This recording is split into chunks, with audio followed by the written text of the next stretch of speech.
Hello, Shady Grove. This is the day that the Lord has made. Let us rejoice and be glad in it. I'm Lead Pastor Chris McLean, here to give you an announcement I was supposed to give on Sunday, and there's been a little bit of confusion because I didn't. First, my apology. I meant to make an announcement about some opportunities in ministry with the Indian community, meaning those who have a heritage from India.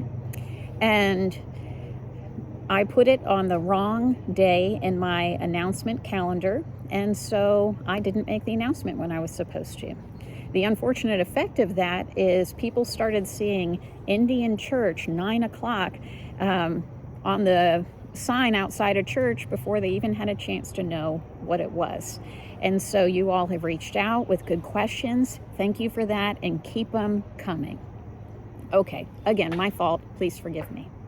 So, just to go back in time a little bit, during the pandemic, a group of folks who speaks the language Tamil. India has 23 official languages and over 1,000 dialects.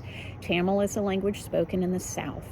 That group had been having some gospel Christian worship celebration in the evenings in their home. This was a wonderful way for their elders, who primarily speak Tamil and have their faith tradition there, able to come together and sing hymns that they know in the language that they grew up with. You can imagine how powerful that is, right?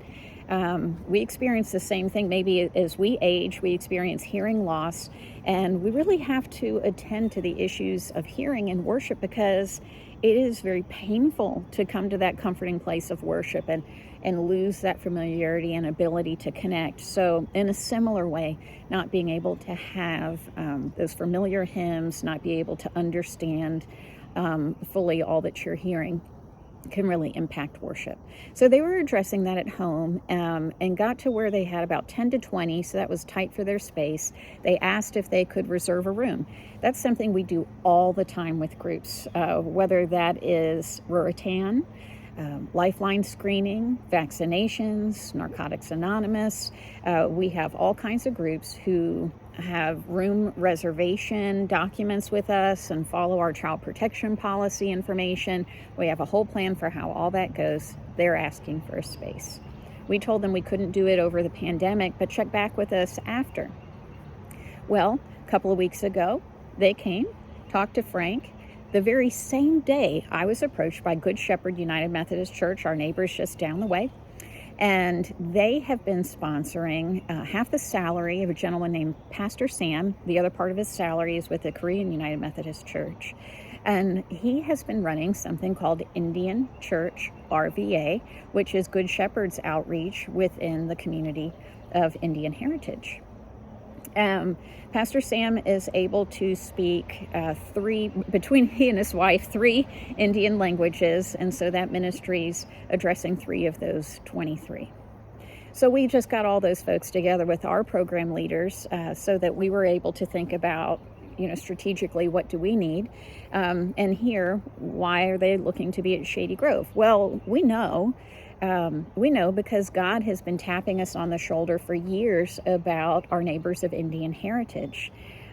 For a time, we enjoyed having Pastor Zach with us, and he was helping us understand more about folks with Indian heritage. And then Pastor Zach got an awesome opportunity, and I 100% is going in that direction.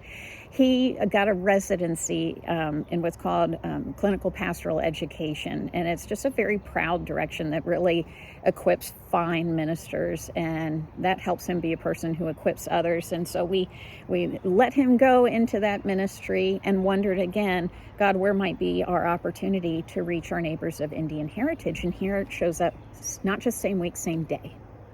So we sit down and we learn more about the ministries. The one ministry is hoping to meet on Sunday nights at 5 o'clock. They just need a place to sing and praise God and have some fellowship space. Their elders really need that opportunity in that Tamil language, but their young ones who primarily speak English would probably benefit from maybe being with our children or our youth on a Sunday evening working in English. So that seemed like a happy opportunity. And then Pastor Sam is looking for a sanctuary space, and we have 3 sanctuary spaces, really 3 worship spaces on our campus. We have just an abundance of worship riches in that way, in a space that we weren't using at 9 o'clock. And then Pastor Sam has to pack right up and head to the Korean church, so he'll never run late. And so he would have about, right now it looks like 10 to 20 attending in his ministry, and hopefully able to grow in that kind of space. So both were room reservation requests. None of our staff had any concerns, and it did not interfere with any of our strategic plans. Because that's a good question that you all raised. What about our worship plans? We used to have 4 services, now we have 2.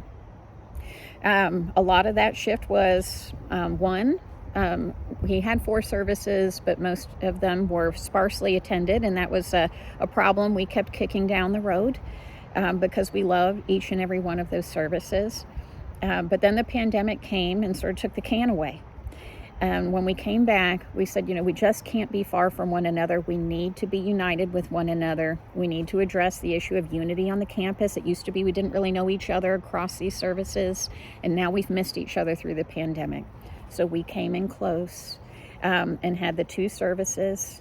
Very quickly, we wanted to go on and make sure that we emphasize our traditional gifts in worship and also our modern gifts in worship.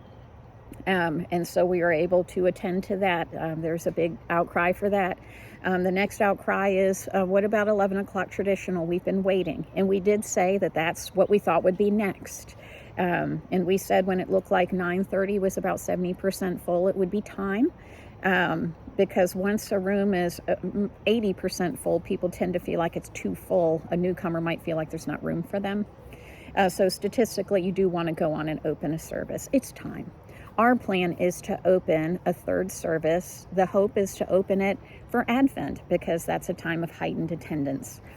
So we are still on our plans of opening up and rebuilding our worship services post-pandemic. We're excited about that and hope to announce to you the worship times. We think it'll be 9:45, 9:30, 10:45 for modern, and 11:15 for traditional. We're trying to keep one sermon across the whole campus to help that unity, and really trying to emphasize full worship spaces where you can really meet and be with your neighbors. Is there any conflict between us at some point opening an early service again if we have another group meeting at 9? No. We're not seeing any conflict there. That wouldn't hold us back from opening an early service if that's where God is leading us as we're growing back in fullness. We do have those 3 worship spaces, and so we are able to play pretty effectively with the times and make sure that we can effectively have lots of things happening in worship. So sharing with Indian Church RVA is not a limiter to us being able to at some point grow back into an early service. And so if that's a desire of yours, please keep that in your prayers, consider volunteering and being part of a core that would maybe bring that sort of thing back online. Because if there's one thing we are struggling with is we do not have, even for 2 services, we do not currently have adequate volunteers to run the 2 services we're running. You might notice that your pastors are running sound systems, running the screens, and also preaching. That's a sign that we don't have enough folks volunteering. So we need more ushers, and we need more tech folks, especially if we're trying to go into 3 and then maybe 4. So if God's nudging you, I hope that you'll be signing up as an usher. Can't wait to be in ministry with you in that way, because it's a fun thing to do. All right, that leaves us with one remaining question. Somebody asked the great question of how do we help people get to the right building? People are going to go to the wrong buildings at the wrong times. What's the right thing to say? Because we are not, as God's people, we are not separated in worship by what we look like or where we come from. No. So the issue here is language. Worshiping in a language that can be understood. That is an important part of our Protestant history, that the people should be able to understand worship. So the most helpful way, in my opinion, to handle it is if you need to know where someone's going. We don't assume based on anyone's appearance or heritage where they're coming to worship. We want to ask about what is their language need. So it goes like this. Are you looking for our English language service at 9:30 or the Indian language service at 9 o'clock? And based on the answer, you know whether to take that individual to our sanctuary or to the chapel. So I think that'll work. And that was a great question. Thanks for asking it. What an amazing opportunity God has given us. I don't know if you've been wondering as long as I have, how do we have this opportunity to be in outreach? And sometimes God just drops away in your lap. So I hope that you'll pray for these two groups. They are certainly praying for us. And it's a joy to be able to approve these room reservations. And again, we continue on our shared ministry at Shady Grove, and excited to have partners in the field. That's how ministry is happening today. You might have noticed research from the Pew Research Council that shows the share of Christianity in the U.S. really kind of plummeting. And some of their worst estimates show in 50 years being 43% Christian. And so this kind of partnership, it is our part in being faithful to God. Go make of all disciples, right? Speak to all nations, make of all disciples. We get a real opportunity to do that. Thanks be to God. See you Sunday.